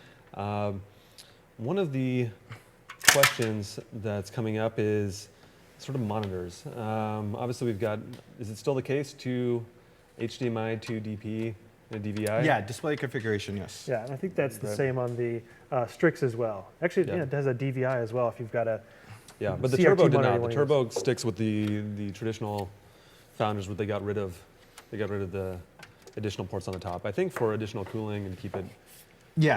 Yeah, that's what was communicated, to try to maintain some additional exhaust airflow. Yeah. Now, what is the actual thermal limits that before you get actually thermal throttling? Is it 90 that it typically cuts off? It depends, because GPU boost is kind of complicated in that regard, because technically the card will dynamically kind of be going that regard. So yeah, I mean, the bridge point, I believe, actually is around that. Technically, when you go into the settings, actually 84 is kind of their defined marker. So that's what they're going to try to have the card work at. So the fans will adjust to try to maintain that. So there is a different temperature that does exist, but from most perspectives, you kind of want to think about like 85 kind of really being that point, because the card will always try to essentially ratchet more fans at a higher speed to be able to keep that temperature operating at that point. All right, and another question is from Cody on ASUS YouTube. The fittings, what size fittings are they? It's standard G 1/4 thread, so pretty much every fitting that's out there on the market. So there's nothing proprietary here in terms of the type of fittings that you would be using, so that's entirely up to you. Yeah, you can go soft tubing, hard line, anything you want. One of the questions is about water blocks and voiding warranties. If you use a Strix or a Turbo, you are voiding the warranty, which is why the Poseidon exists. The question, could you run the Poseidon with quick disconnects and leave water in the block when not water cooling? I've tried that, and yes, it does work. Yeah, we actually have quick disconnects on this one here. But it might be best to, like, once you disconnect it, to empty out the water block on the GPU. That's an interesting question. I mean, does it actually provide any difference? The thing you have to remember is the card would warm up eventually. The water would dissipate, right? So, so it wouldn't be normal in that regard. It's actually a nice little humidifier inside. If you leave the caps off, keeps your PC nice and. But in terms of the warranty, yes. I mean, we're actually fairly flexible when it comes to that. In most situations, as long as the user doesn't have end damage that's occurred to the graphics card, we will still generally honor the warranty. But we will require that you will ship the actual traditional thermal solution fully with the card. So it is a little bit more of a process to go through that, but that is how we would normally process those RMAs. Yep. And also, Frank wants to know, will there be fan pins on the card? The answer is yes, they do include the fans and the 12-volt RGBs. Yes, for the Poseidon, it's exact same, essentially PCB and VRM as the Strix card. So all those things that we covered are identical. Yep. And so what model is all-in-one? The all-in-one water cooling solution? This one is the Coolant's Exos, I believe 2.5. So this is essentially their 2-fan configuration. They do have a higher performing triple fan configuration, and if you wanted to even go that route, that's a little bit more suited towards, if you wanted to have, a higher number of components set up. Although with this, I have run both CPU and GPU, but generally for a triple fan, that would be a little bit more suited towards, CPU and GPU configuration. Yeah, that's really cool. I mean, it's kind of a cool solution for running like a test bench setup, you know. And you can really customize it with the different length hoses and everything. Yeah, it's actually, from this angle, you can see that there's some space underneath where the tubes are running through. It looks like you could actually fit an ITX motherboard in there. Inside of it? Yeah, pretty much. So JJ, someone wanted to know what was the RAM that's inside the case. Yeah, actually, Greg, why don't you go ahead and show some people here? This is some really awesome new memory that we have from Apacer. It's their DDR4.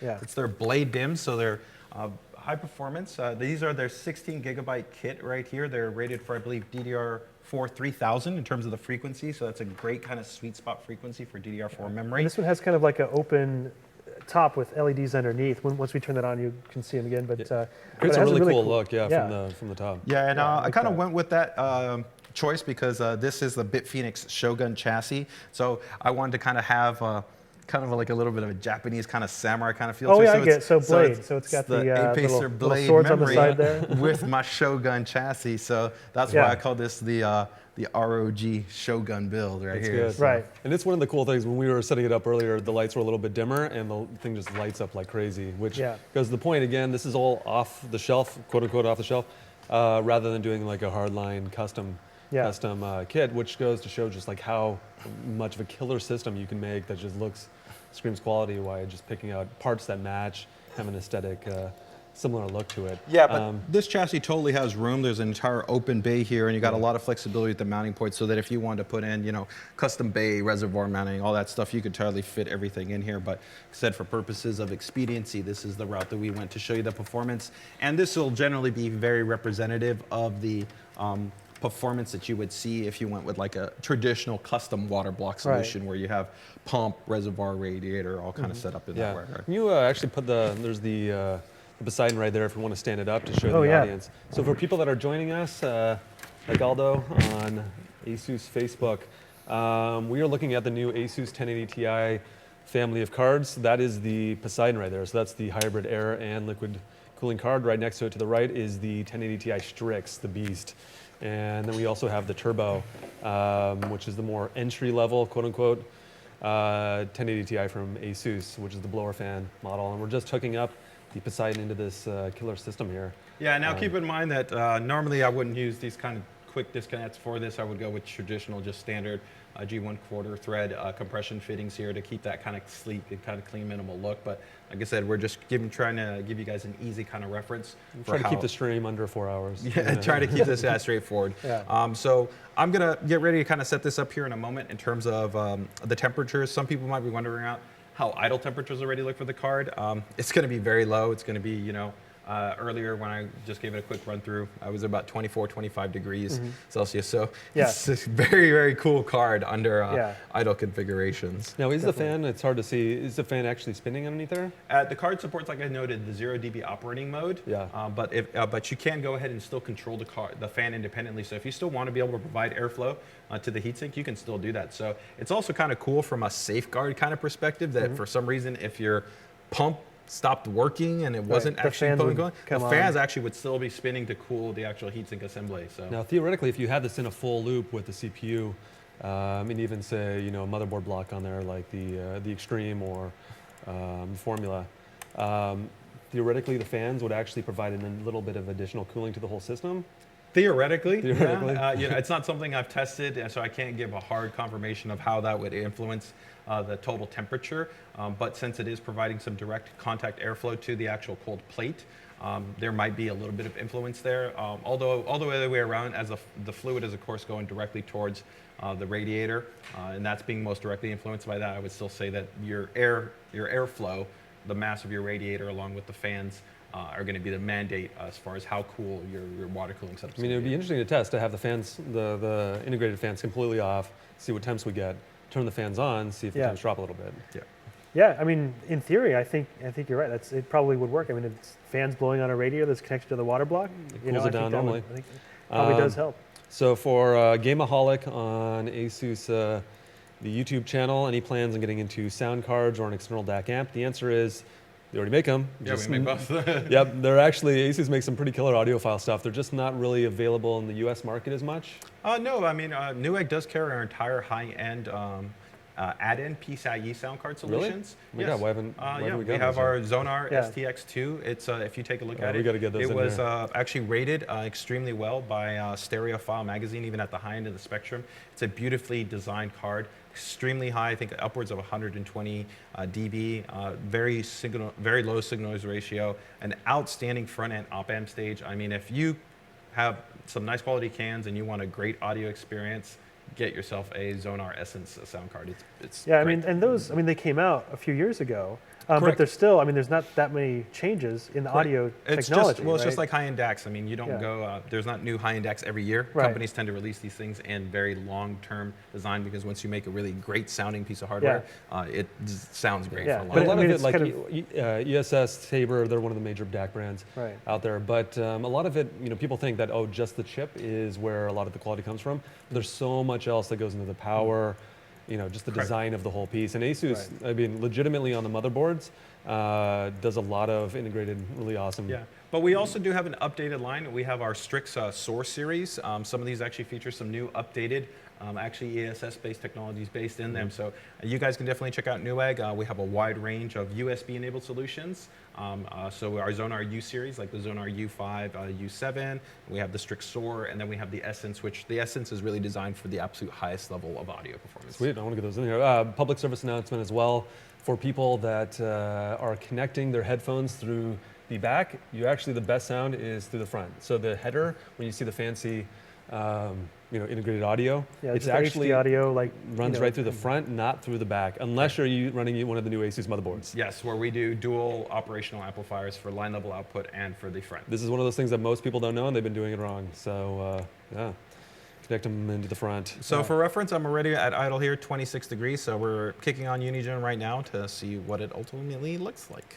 Now, about the benchmark, so you were running Unigine. Do you think that this is a good one for real-world gaming performance versus Yeah, like 3D I've actually Mark? done a very extensive testing. One is that the benefit of Unigine is that the world varies. So it's very much like normal gameplay, right? When you're playing a game, you're not stuck. goes from day to night. Yeah, it's from day to night. You have varying actually terrain. There's a lot of fluffy variation. donut floating in there. The other kind of key benefit to it as well is that there's no, actually in some ways it's worse. If you check game temperatures for many games, so like if I'm running around in Fallout or in Witcher, I might stop, I might be reading, I might be doing certain things. So actually there's a lot of static imagery. So here the actual demo, the benchmark never stops running, so it's actually consistently running. If you check your temperatures under sometimes normal game loads, when you're stopping or you're moving or shooting from a fixed location, there's actually less rendering that's occurring. So actually temperature performance could even go lower.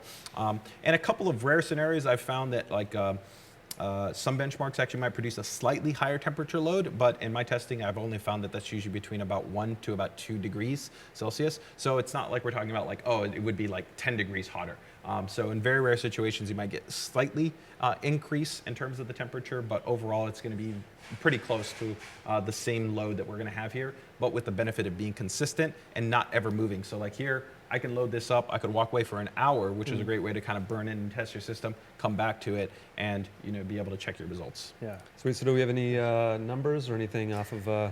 the What's liquid the, cooling what's system? the, just what's started the- right now, Yeah. What's but- the frequency running at? Right now, we're still at 2025 in terms of the frequency, and at temperature, we're at 42 degrees. So That is quite low. 42 Compared to degrees. 86 Yeah. before from 42 the degrees founders? would be more than a 40-degree drop Yeah. in terms of the That is wild. temperature. Well, it might still go up a little bit. It's only been running a Correct. couple minutes. Correct. Yeah. So I think probably when it normalizes, we're probably going to be looking somewhere around like about 45 to maybe about 46 degrees. Right. So that still puts us, like I said, at close to around 40 degrees lower than the turbo graphics card. And keep in mind, of course, this is once again just like the Strix or the Poseidon on Air at essentially in excess of 100 megahertz faster. So it's faster and significantly cooler, plus all the awesome things about the card. And this is really asking for us to overclock it, right? Yeah. I mean, at this point, you know, if I wanted to kind of simple overclocking, what I'd probably do is I'd jump into GPU tweak, I'd set my power target up to the maximum power target. I'd probably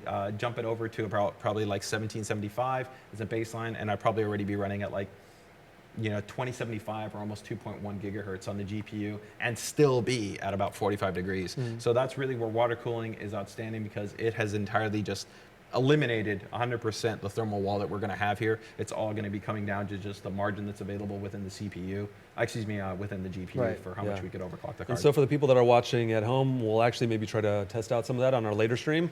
Join us on the Newegg channels, so Newegg Facebook, Newegg YouTube. We'll be streaming again at 3 p.m. Pacific time. Yeah, that'll be an actual build, so that'll be an actual build. Yep.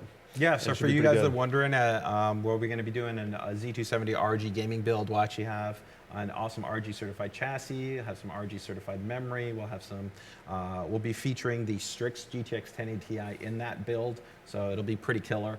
You know, here, really the stars of the show was all three of these GTX1080Ti's. Yeah, I mean, all three of them, like they're all going to be great depending on what you're going to use it for. You know, I mean, the turbo definitely has its place, and I imagine the Strix will probably be the most popular TI. I mean, that's I think what most people for sure the most popular. I mean, it looks great. It fits into everything. Yeah. To me, though, I mean, we don't actually quite know the price point difference between the Strix OC versus the Poseidon. Correct. Right. Yeah, we haven't defined the MSRP currently for the Poseidon. I definitely would say that you're going to be looking at in that 800 kind of price tag category.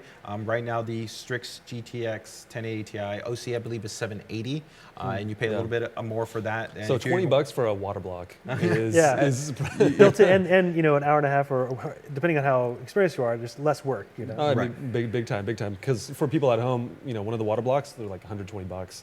You know, for one of the fancy ones, the fact that it's on there, solid copper, plus you got the extra fans. I bet if we had time that we could actually see the performance difference by cranking the fans on.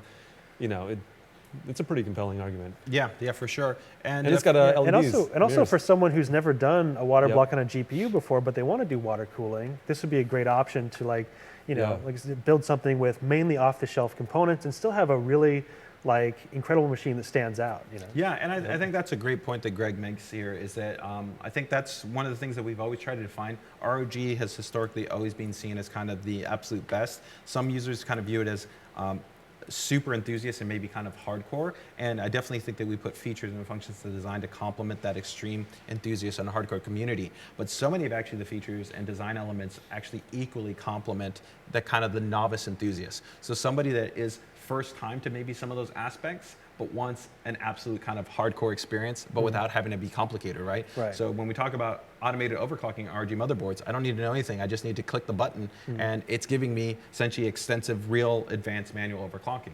Same scenario here, where we've given you essentially just about the highest level water cooling experience, right? But simply by just connect literally a compression fitting, I connect the tubing, I run that to my radiator and reservoir and pump, and I'm good to go. Yeah. Well, so we got some questions. Someone's asking, Gameaholic on YouTube, wondering if you can tease something from Computex. I'm guessing. Mum's the word. I'm guessing ROG water-cooled power supplies. If you're interested in seeing liquid-cooled monitors. No. Yeah, if you're interested in seeing what we're doing, definitely make sure to keep it tuned. Check us out. You know, we'll have great content up as always at our EdgeUp website, edgeup.asus.com, where we'll have some deep dives into stuff that we'll be presenting for Computex. And like always, we want to give you guys some special Computex is only a couple of weeks away. I'm sure we'll have some incredible systems there that are showing off these graphics cards in just much different configurations. I think there'll be a big variety of custom systems there showing off all the latest stuff. And this is a great year for hardware. Stuff coming up that, you know, has been leaked or announced.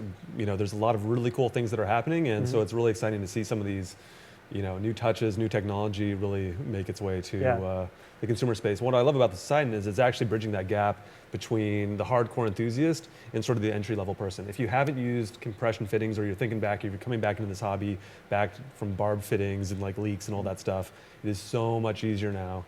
And to actually go, because people think CPU that needs the most cooling, it's really the GPU. The GPU is the, you know, the little Bunsen burner inside your PC system that's just roasting everything.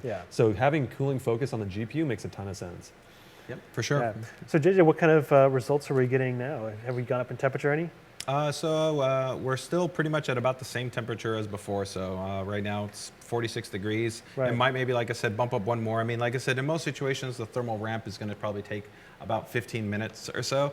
So I'd expect it maybe to get up to about 47 or so. Okay. But that's pretty good. I mean, we've been going for probably around 10 minutes, and it's running at full strength, you know, and it's only at 46 degrees. So that's pretty good, I think.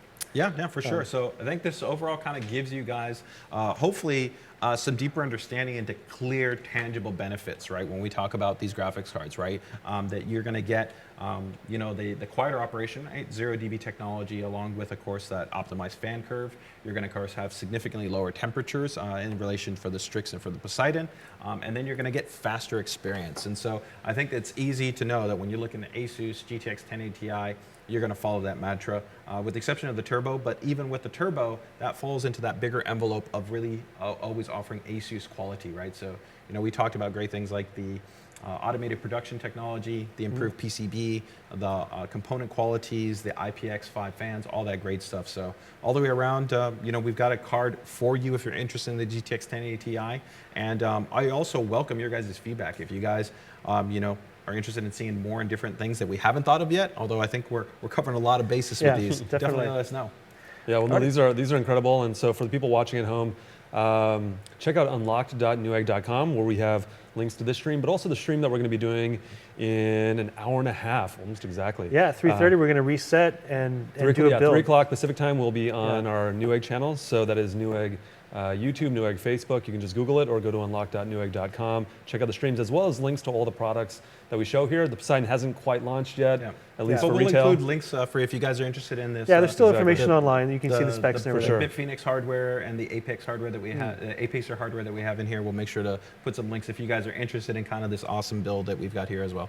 Alrighty, well, I want to thank you guys very much for watching. We had a great time just showing off all these great GTX 1080 Ti's. It's just another level of performance. That's incredible. It's pretty insane. Yeah. So as always, if you enjoyed this video, please like, comment, and share.